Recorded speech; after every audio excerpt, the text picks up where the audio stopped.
Good morning friends, YouTube ચેનલમાં તમારું સ્વાગત છે. ધોરણ 11માં પ્રથમ ચેપ્ટર સજીવ વિશ્વ વિશે આપણે અભ્યાસ કરીએ, લિવિંગ વર્ડ્સ, કે જેમાં તમે સજીવોને વ્યાખ્યાયિત કરતા શીખ્યા, સજીવો વિશેનો ઘણો ખરો ખ્યાલ મેળવી લીધો છે. અને લાસ્ટ લેક્ચરમાં આપણે અભ્યાસ કરી ગયા ઓળખ વિધિ અને નામકરણ, અને નામકરણ માટેના સાર્વત્રિક નિયમો, કે જે અગત્યનો મુદ્દો હતો. હવે આપણે એક નવા ટોપિક પર ચર્ચા કરીએ, વર્ગીકરણ. તો આવો આપણે જોઈએ એક નવો ટોપિક, વર્ગીકરણ એટલે શું? તો વર્ગીકરણ એટલે પ્રથમ કક્ષાએ જો એને આપણે વ્યાખ્યાયિત કરીએ તો પ્રથમ કક્ષાએ સજીવોને અર્થકારક જૂથ વહેંચણી કરવાની પદ્ધતિ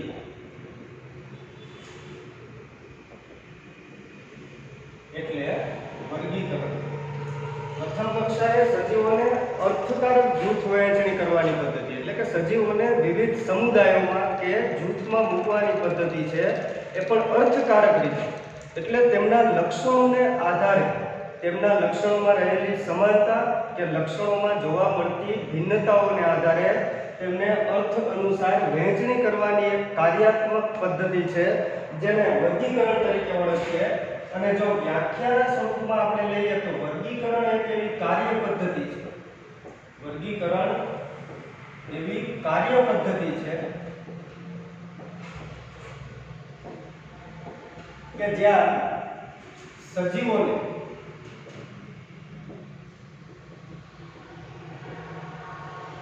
વર્ગીકરણ માટે વિવિધ સગવડ ભરેલી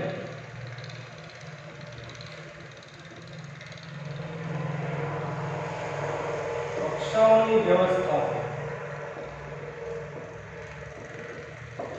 વર્ગીકરણ માટે વિવિધ સગવડ ભરેલી કક્ષાઓની વ્યવસ્થા હોય કે જેને લીધે સજીવોને યોગ્ય કક્ષામાં તમે ગોઠવી શકો.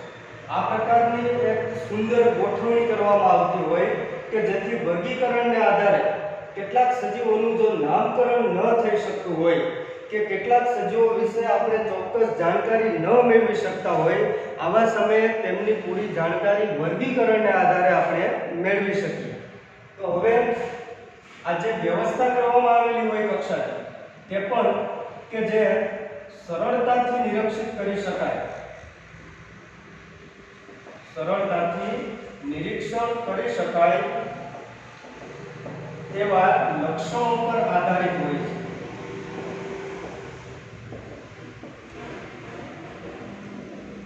તેને વર્ગીકરણ કહેવામાં આવે. આ એક એવા પ્રકારની કાર્ય છે. એટલે ટૂંકમાં કહીએ તો કોઈ પણ સજીવો ઘણી બધી સંખ્યામાં હોય, આવા સજીવો વચ્ચે આપણે લક્ષણોમાં સામ્યતા કે ભિન્નતા જોવા મળે. કારણ કે સજીવોમાં ઘણું બધું વૈવિધ્ય જોવા મળતું હોય. બધા સજીવો એક જ કેટેગરીમાં, એક જ કક્ષામાં મૂકી ન શકાય. આવા બધા સજીવોના લક્ષણોને જો સરળતાથી નિરીક્ષણ કરી અને ત્યારબાદ તેમને તેના માટે જવાબદાર કોઈ યોગ્ય કક્ષામાં ગોઠવણી કરવાની જે કાર્યાત્મક પદ્ધતિ થઈ, તેને વર્ગીકરણની પદ્ધતિ તરીકે ઓળખવામાં આવે. હવે તેના ઉદાહરણ તરીકે આપણે જોઈએ આ કક્ષાઓ કયા પ્રકારની હોય, કોઈ સમુદાય કે જૂથ આપણે જે વાત કરીએ, જેમ કે કાગડો, હરણ, કૂતરો, આ બધા એવા ઉદાહરણો છે કે જે પોતે કક્ષા છે. આપણે કોઈ એક સજીવ વિશે વિચારતા હોય ત્યારે એના સિવાયના સજીવો વિશે વિચાર કરતા નથી. સપોઝ કે આપણે જો કૂતરા વિશે વાત કરતા હોય કે એના વિશેનો કોઈ એસે રાખતા હોય, ત્યારે આવા સમયે કૂતરા સિવાય કોઈ બીજા પ્રાણી વિશેનો વિચાર કરતા નથી, જે એક વર્ગીકરણનો ભાગ છે. આવા એક સમુદાય કે જૂથની વાત કરવામાં આવે. આ ઉપરાંત આપણે વાત કરીએ વનસ્પતિ, પ્રાણી કે પછી કીટકો, આ બધા જૂથ કે જેના ઉદાહરણથી આપણે વર્ગીકરણને સમજી શકીએ. હવે જો આપણે વર્ગીકરણને સમજવા માટે કેટલાક ખાસ પ્રકારના ઉદાહરણનો ઉપયોગ કરીએ તો તમે સરળતાથી આ પદ્ધતિનો અભ્યાસ કરી શકશો. જેમ કે તમે વનસ્પતિ વિશે વિચારતા હોય તો પ્રાણીઓ કે કીટકો વિશેનો ઉલ્લેખ કરતા નથી. એવી રીતે જો પ્રાણી વિશેનો વિચાર કરતા હોઈએ ત્યારે વનસ્પતિઓ કે કીટકોની છબી રજૂ થતી નથી. એટલે આપણું જેના પર ફોકસ હોય, જેના પર આપણે વિચારતા હોય, તે આપણા વર્ગીકરણનું એક જેના વિશે આપણો ઉલ્લેખ કે ચર્ચા રહેશે. હવે તેને સમજવા માટે જોઈએ કે વર્ગીકરણને સમજવા માટે તમને સરળતાથી સમજાઈ શકે એટલા માટે એક ચાર્ટ દ્વારા સમજીએ. કેટલાક એવા ઉદાહરણોની વાત કરીએ, જેમ કે વનસ્પતિ, પ્રાણી અને કીટકોના કેટલાક ઉદાહરણો: રીંગણા, ટમેટા, ચોખા, ઘઉં કે જે વનસ્પતિના ઉદાહરણો છે. એવી રીતે પ્રાણી માટે આપણે વાત કરીએ, ભેંસ, ગાય, કૂતરો, બિલાડી, ત્યારબાદ વાઘ, સિંહ, દેડકો, આ બધા પ્રાણીઓના ઉદાહરણો છે. એવી રીતે જો કીટકો માટે વાત કરીએ તો કીટકોના ઉદાહરણની અંદર માખી, પતંગિયું, વંદો, કરોળિયો, આ બધા કીટકના જૂથ છે. તો કોઈ પણ શબ્દ એક જૂથ રજૂ કરે છે, એટલે કે કોઈ પણ શબ્દ એક જૂથ તરીકે તેના વિશેનું વર્ણન કરી આપે છે, તેના વિશેની રજૂઆત કરી આપે છે. એટલે એને ઉદાહરણથી સમજીએ આપણે કે જો શરૂઆતમાં આપણે વાત કરીએ સજીવો. જો હવે તમે વર્ગીકરણ માટે સજીવોની વાત કરતા હોય તો ત્યારે તમને વિશ્વના ઘણા બધા સજીવો નજર પર આવે, ઘણા બધા સજીવો એકસાથે તમે વિચારો છો. પણ તેમની અંદર પણ જો સરળતા માટે સજીવોને આપણે વિભાજિત કરીએ તો આપણે સમજી શકીએ કે સજીવોમાં પણ 3 પ્રકારે જોઈએ. પહેલી વાત કરીએ આપણે વનસ્પતિ, ત્યારબાદ પ્રાણીઓ અને કીટકો.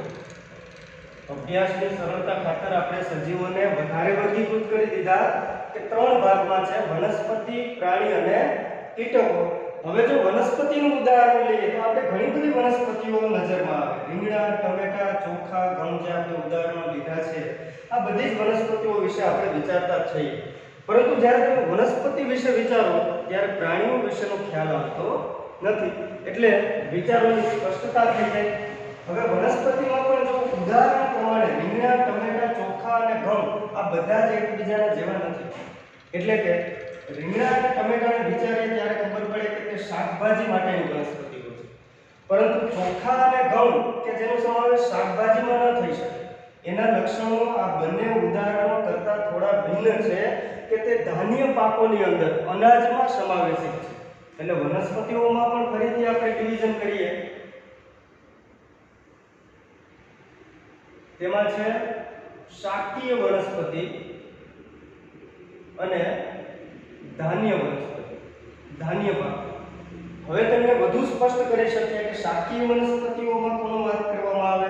રીંગણા અને ટમેટા. તેવી રીતે ધાન્ય પાકમાં ચોખા, ઘઉં વગેરેનો સમાવેશ ધાન્ય પાકમાં થાય. એટલે અભ્યાસની સરળતા ખાતર જેમ જેમ તમે વર્ગીકરણમાં ઊંડો અભ્યાસ કરશો, વધુને વધુ વર્ગીકૃત કરો, એવી રીતે તમે કોઈ એક જૂથના ચોક્કસ લક્ષણો પર આવી શકો, ચોક્કસ લક્ષણોનો અભ્યાસ કરી શકો.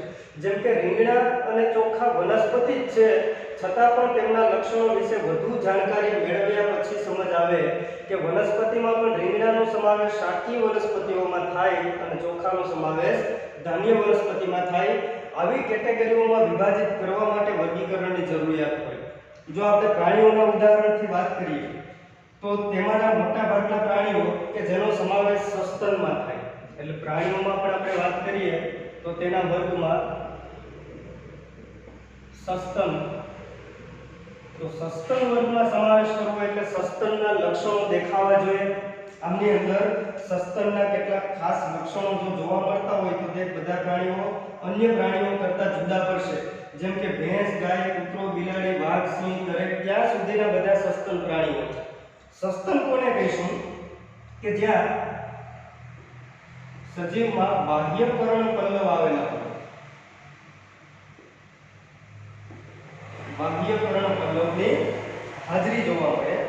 બીજી વસ્તુ, શરીર પર વાળ કે રૂંવાટી ધરાવતા હોય અને બચ્ચાને જન્મ આપે, સ્તન ગ્રંથિ ધરાવે અને બચ્ચાને જન્મ આપે પરંતુ ઈંડા મૂકતા નથી.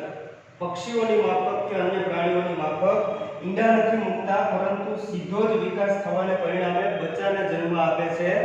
આવા લક્ષણો ધરાવતા સજીવનો સમાવેશ સસ્તનમાં કરી શકાય. તો આવા લક્ષણો અહીંયા આપણે આપેલા 3 લક્ષણો ઉપરનામાંથી કયા સજીવોને માફક છે? ભેંસ, ગાય, કૂતરો, બિલાડી, વાઘ, સિંહ દરેક પ્રાણીઓમાં આવી વસ્તુઓ જોવા મળે. બાહ્યકર્ણ પલ્લવ એટલે કે બાહ્યકર્ણની બહાર તરફ પલ્લવ જોવા મળે, એટલે કે કાનનો જે ભાગ આપેલો હોય તે બહાર તરફ ઉપસેલો જોવા મળતો હોય. આવા લક્ષણો અહીંયા આપેલા પ્રાણીઓમાં જોવા મળે. તો સસ્તનમાં આપણે કોનો સમાવેશ કરી શકીએ? ગાય, ભેંસ, કૂતરો, બિલાડી, વાઘ, સિંહ આપેલા ઉદાહરણોમાંથી. જ્યારે બાકીનું એક ઉદાહરણ છે દેડકો, કે જ્યાં બાહ્યકર્ણ પલ્લવ જોવા મળતું નથી. ત્યારબાદ શરીર પર રૂંવાટી નથી, પરંતુ તેની ત્વચા તૈલી અને ચીકણી હોય, ઈંડા મૂકે છે, બચ્ચાને જન્મ આપતા નથી. એટલા માટે આટલા પ્રાણીઓના લિસ્ટમાંથી દેડકો એક અલગ પ્રાણી તરીકે ઉતરી આવે, જે આપણને ક્યારે ખબર પડશે કે જો આપણે એને સરળતાથી નિરીક્ષણ કરી શકાય તેવા બાહ્ય લક્ષણો કે કેટલાક આંતરિક લક્ષણોનો અભ્યાસ કરશું, ત્યારે પ્રાણીઓમાં પણ વિવિધ સમુદાય છૂટા પાડી શકતા હોય. એટલે સસ્તન સિવાયનું એક સમુદાયની વાત કરીએ, ઉભયજીવી વર્ગ, કે જેમાં સમાવેશ થાય દેડકો.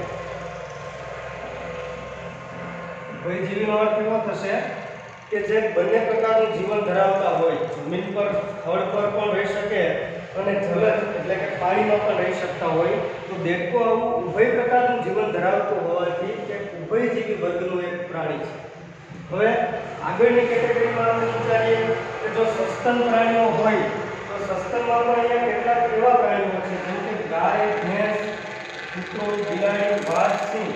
એમાંથી ગાય અને ભેંસ કે જે શાકાહારી પ્રાણીઓ છે, તે શાકાહારી પ્રાણીઓ છે. જ્યારે તેના સિવાયના ઉદાહરણોમાં વાત કરીએ, કૂતરો, બિલાડી, વાઘ અને સિંહ કે જે માંસાહારી પ્રાણીઓ છે.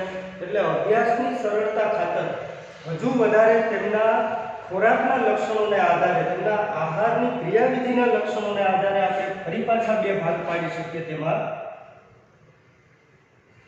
2 પ્રકારના પ્રાણીઓ, શાકાહારી અને માંસાહારી, જે આપણે તેની ખોરાકની ક્રિયાવિધિ દ્વારા ભાગ પાડીએ. લક્ષણોમાં તેમાં વિવિધતા જોવા મળેલી છે. તો શાકાહારીમાં સમાવેશ કરીએ ગાય અને ભેંસ. ત્યારબાદ અહીં આપેલા ઉદાહરણોમાંથી માંસાહારીમાં આપણે સમાવેશ કરીએ કૂતરો, બિલાડી, વાઘ અને સિંહ.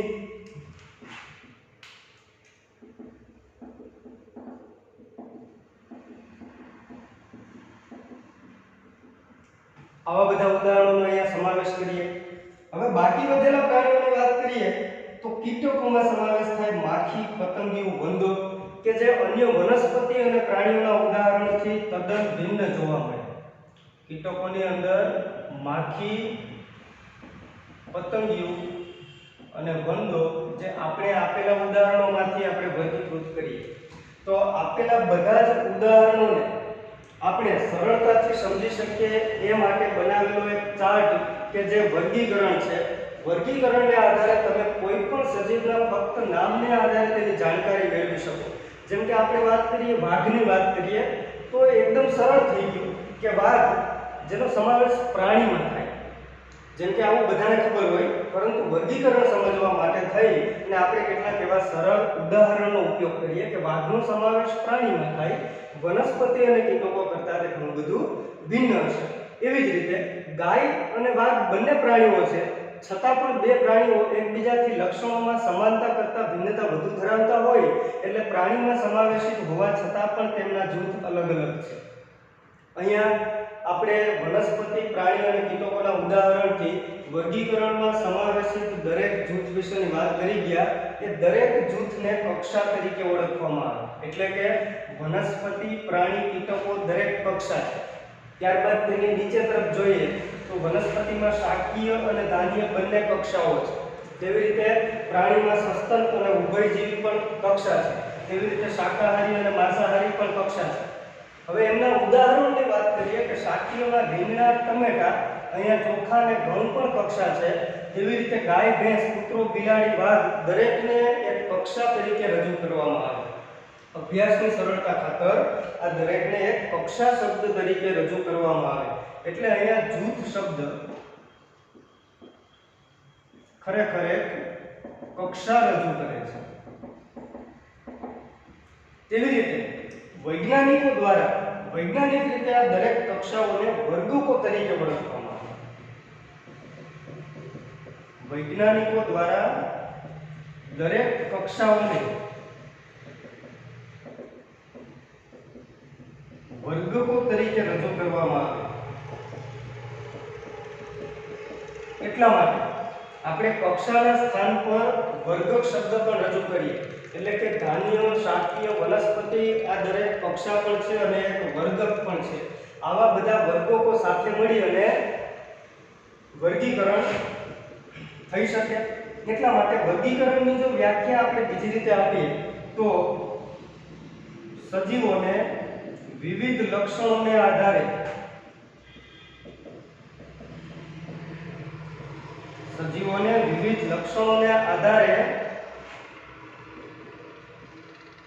વર્ગીકૃત કક્ષાઓમાં અને કક્ષાઓના સ્થાને આપણે લખી શકીએ વિવિધ વર્ગકોમાં ગોઠવણી કરવાની પદ્ધતિ, જેને આપણે વર્ગીકરણથી ઓળખીએ। અને વર્ગીકરણ વિશેના ઊંડાણપૂર્વકના અભ્યાસને વર્ગીકરણ વિદ્યા તરીકે ઓળખવામાં આવે। વર્ગીકરણના ઊંડા અભ્યાસને વર્ગીકરણ વિદ્યા તરીકે ઓળખવામાં આવે। હવે વર્ગીકરણ વિદ્યાની તમને થોડી વાત કહું કે વર્ગીકરણનો સંપૂર્ણ જો અભ્યાસ કરવો હોય ઊંડાણપૂર્વકનો તો તેને વર્ગીકરણ વિદ્યા તરીકે ઓળખીએ। અને વર્ગીકરણની શરૂઆત કરનાર વૈજ્ઞાનિક કે જે છે કેરોલસ લિનિયસ, તેના આધારે વર્ગીકરણ વિદ્યાના પિતા તરીકે ઓળખાય। કેરોલસ લિનિયસ કે જે વર્ગીકરણ વિદ્યાના પિતા તરીકે ઓળખાય।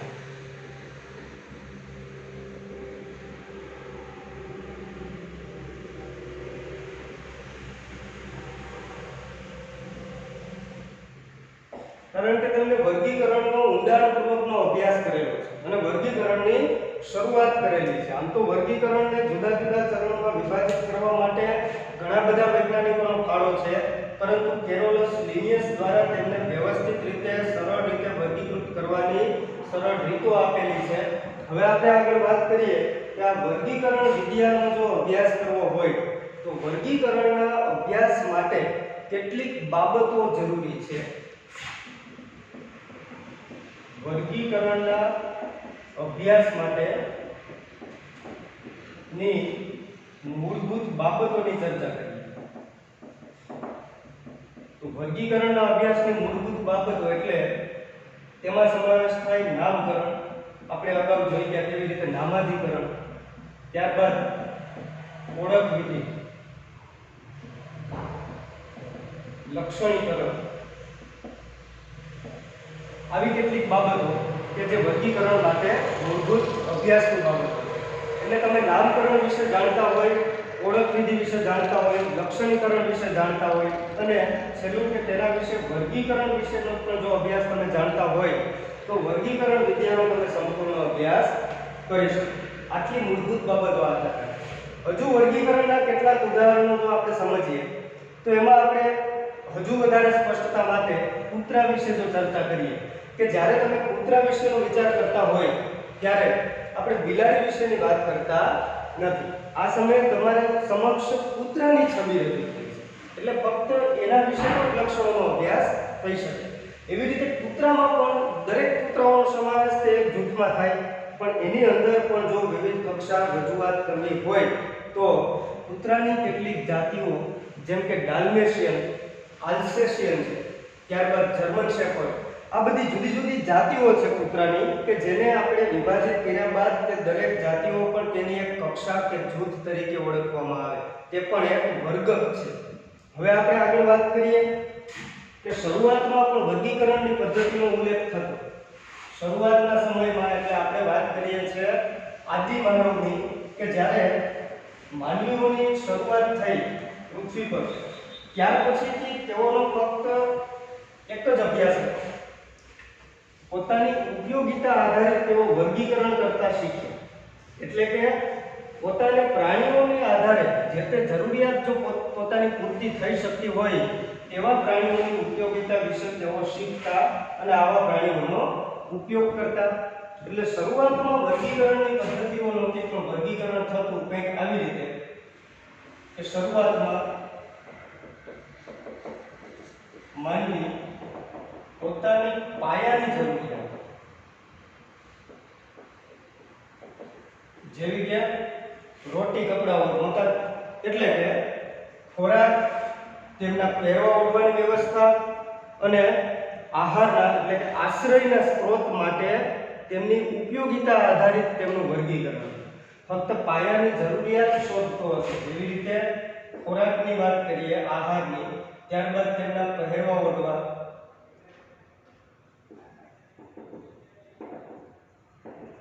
સ્ત્રોત, ત્યારબાદ તેમના આશ્રયના સ્ત્રોતો, આવા સ્ત્રોતોની શોધ કરતો. પરંતુ એ ફક્ત તેની ઉપયોગિતા આધારિત વર્ગીકરણ હતું. એટલે શરૂઆતમાં જે વર્ગીકરણ હતું તે ફક્ત માનવીની ઉપયોગિતા આધારિત વર્ગીકરણ હતું.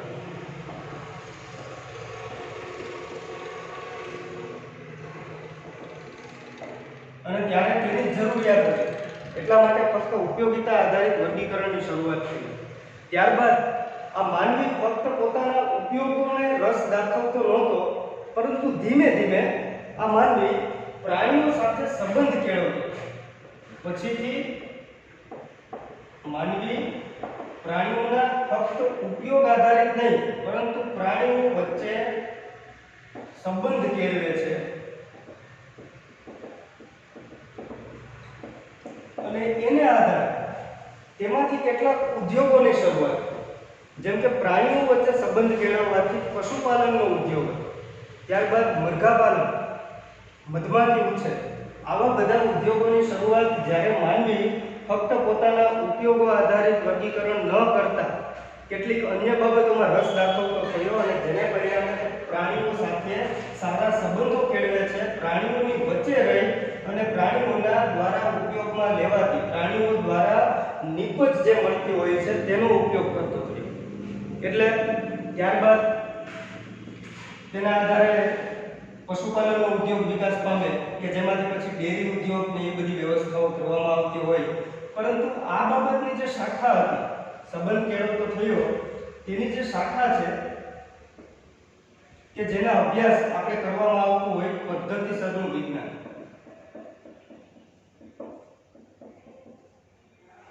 આ દરેક બાબતોનો અભ્યાસ માટેની એક શાખા રજૂઆત થઈ જે હતું પદ્ધતિસરનું વિજ્ઞાન. એટલે આપણે એને સિસ્ટેમેટિક્સ કહીએ. પદ્ધતિસરનું વિજ્ઞાન એટલે સિસ્ટેમેટિક્સ. સિસ્ટેમેટિક શબ્દ ખરેખર લેટિનમાંથી ઉતરેલો આવે છે. લેટિનમાંથી ઉતરી આવેલો શબ્દ, તેનો લેટિન શબ્દ હતો સિસ્ટેમા.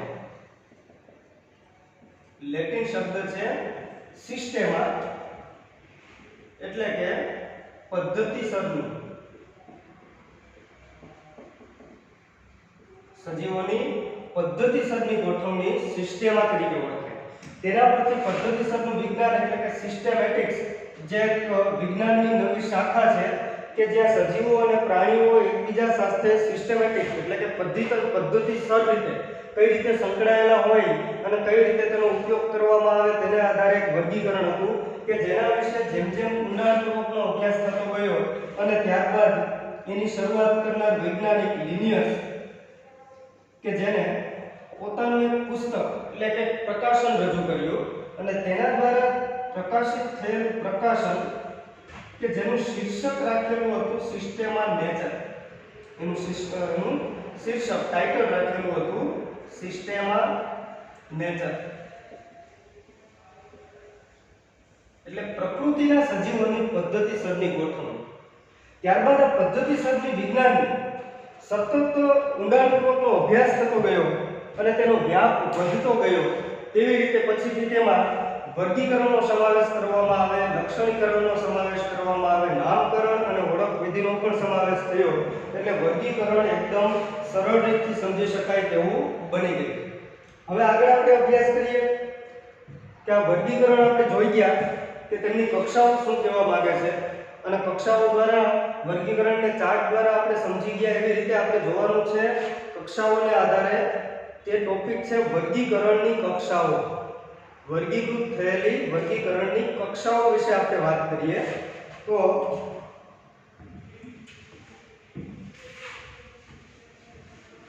વર્ગીકરણમાં સમાવેશિત દરેક સજીવ કે જેને આપણે વર્ગીકૃત કરેલા હોય એ દરેકને કક્ષા તરીકે આપણે સ્વીકારીએ, અને વૈજ્ઞાનિકો જેવી રીતે તેને વર્ગક સ્વરૂપ આપે છે એવી રીતે આપણે દરેકને વર્ગક સ્વરૂપે સ્વીકારીએ. તો આગળ આપણે જોઈએ વર્ગીકરણની કક્ષાઓ. તો વ્યાખ્યાના આધારે જોઈએ કે વર્ગીકરણ એ ફક્ત એકાકી ચરણની પદ્ધતિ નથી,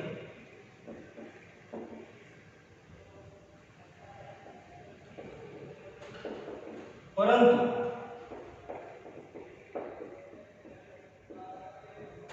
ક્રમશઃ અને શ્રેણીબદ્ધ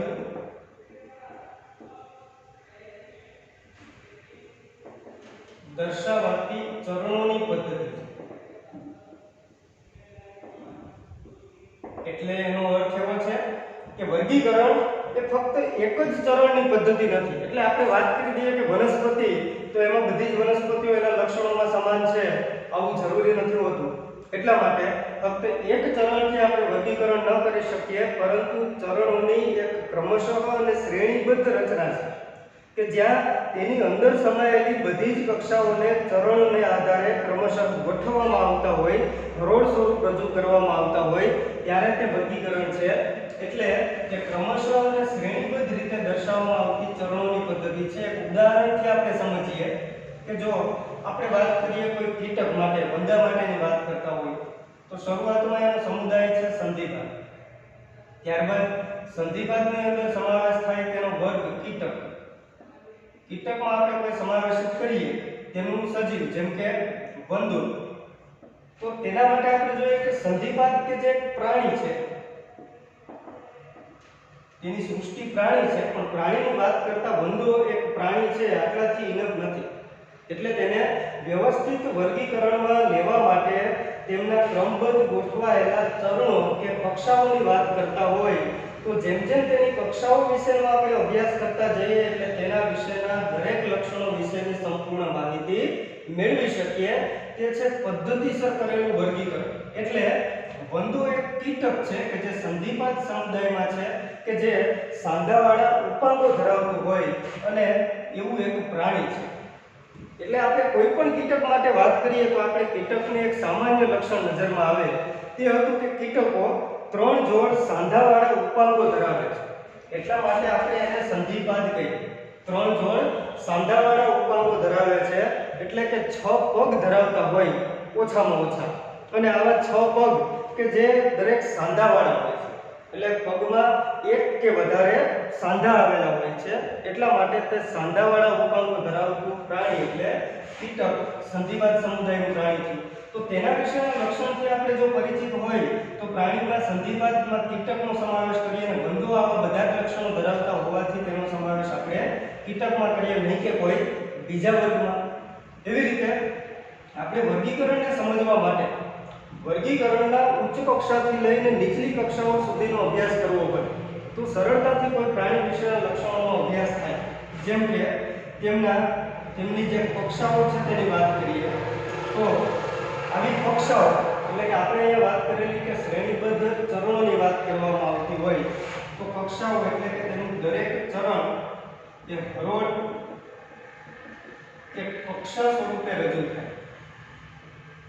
અહીંયા આપણે જે ચરણની વાત કરીએ કે એકાકી ચરણ નથી, આ કોઈ એક ચરણ નથી, પણ ઘણા બધા ચરણો ક્રમશઃ અને શ્રેણીબદ્ધ રીતે ગોઠવાયેલા હોય છે.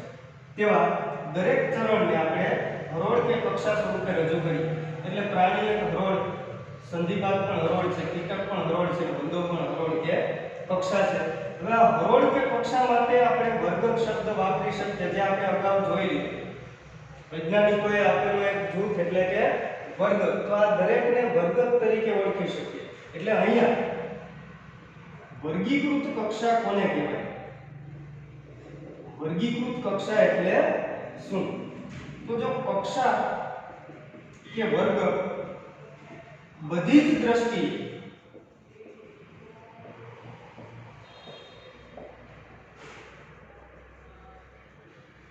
વર્ગીકરણનો એક ભાગ હોય ત્યારે તેને વર્ગીકૃત કક્ષા કહેવાય. કોઈ પણ કક્ષા, આ પૈકીની કોઈ પણ કક્ષા કે ચરણ કે વર્ગ જે બધી જ દ્રષ્ટિએ વર્ગીકરણનો એક ભાગ હોય, વર્ગીકરણમાં સમાવેશિત હોય, ત્યારે દરેક કક્ષાને વર્ગીકૃત કક્ષા કહી શકાય. અહીંયા સંધિપાત કે જે વર્ગીકરણનો જ એક ભાગ છે, તો આ કક્ષા વર્ગીકૃત કક્ષા છે.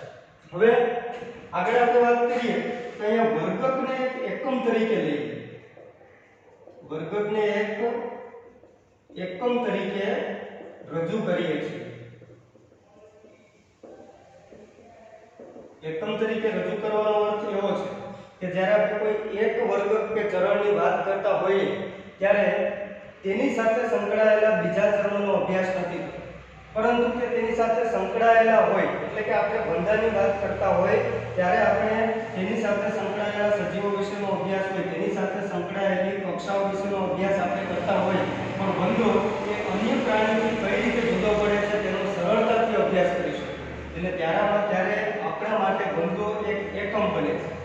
હવે જ્યારે આપણે એનો અભ્યાસ વધારે કરીએ ત્યારે એમાં માલુમ પડે કે બંધો એક કીટક વર્ગનું પ્રાણી છે, એટલે ત્યારે આ કક્ષા કે જે આપણો એક એકમ બને છે ત્યારે આપણે ફક્ત એના વિશેની ચર્ચા કરતા હોય.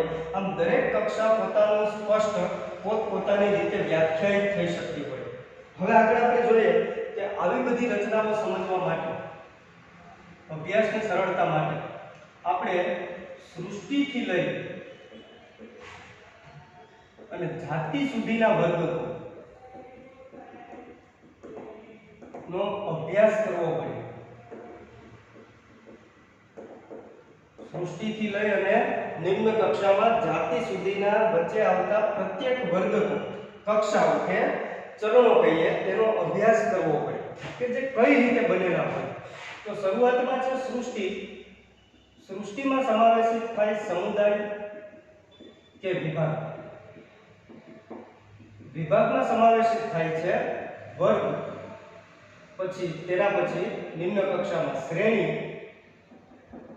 ગૌત્ર, કુળ, પ્રજાતિ અને અંતે જાતિ કે તેમાં સમાવેશિત કોઈ પણ સજીવ. આપણે જાણીએ છીએ કે આપણે કોઈ સજીવનું નામ લઈએ એટલે તે જાતિ શબ્દ રજૂ કરે છે. સસલાની વાત કરતા હોય તો સસલાની સમગ્ર જાતિ શબ્દ રજૂઆત થઈ છે. મનુષ્યની વાત કરતા હોઈએ તો મનુષ્યની જાતિ, એની પ્રજાતિ, કુળ, ગૌત્ર, શ્રેણી, વર્ગ, તેનો સમુદાય કે વિભાગ અને અંતે સૃષ્ટિ એટલે પ્રાણી સૃષ્ટિમાં સમાવેશિત હોય.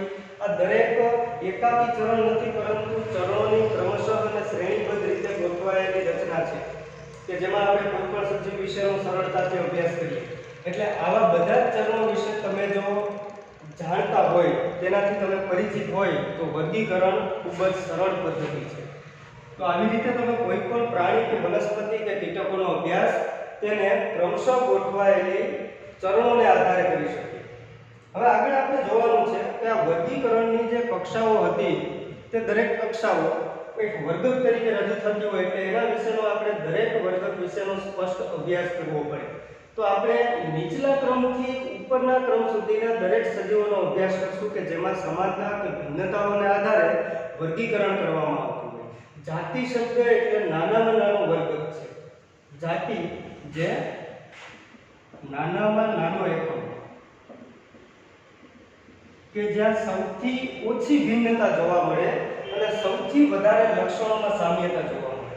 ત્યારબાદ તેનાથી ઉપરના એકમમાં પ્રજાતિનો સમાવેશ થાય કે જ્યાં જાતિઓ કરતાં સમાનતાનું પ્રમાણ થોડું ઘટે, કારણ કે એક પ્રજાતિમાં એક નહીં પણ ઘણી જાતિઓનો સમાવેશ થતો હોય. તેવી રીતે પ્રજાતિથી પણ ઉપર કુળ કે ગોત્રની વાત કરીએ તો ત્યાં પ્રજાતિઓ અને જાતિઓ બંને કરતાં સમાનતાનું ધોરણ ઘટે અને ભિન્નતા વધતી જાય, કારણ કે એક કુળમાં અનેક પ્રજાતિઓ અને જાતિઓનો સમાવેશ થતો હોય. એવી રીતે નીચલા ક્રમથી ઉપલા ક્રમ સુધી જતા ભિન્નતાઓનું પ્રમાણ વધે છે અને સમાનતાઓનું પ્રમાણ ઘટે, અને ઉપલા ક્રમથી નીચેના ક્રમ સુધી જતા ભિન્નતાનું પ્રમાણ ઘટે અને સમાનતાનું પ્રમાણ વધે, જે આપણે આગળ પરના ટોપિકમાં અભ્યાસ કરીશું.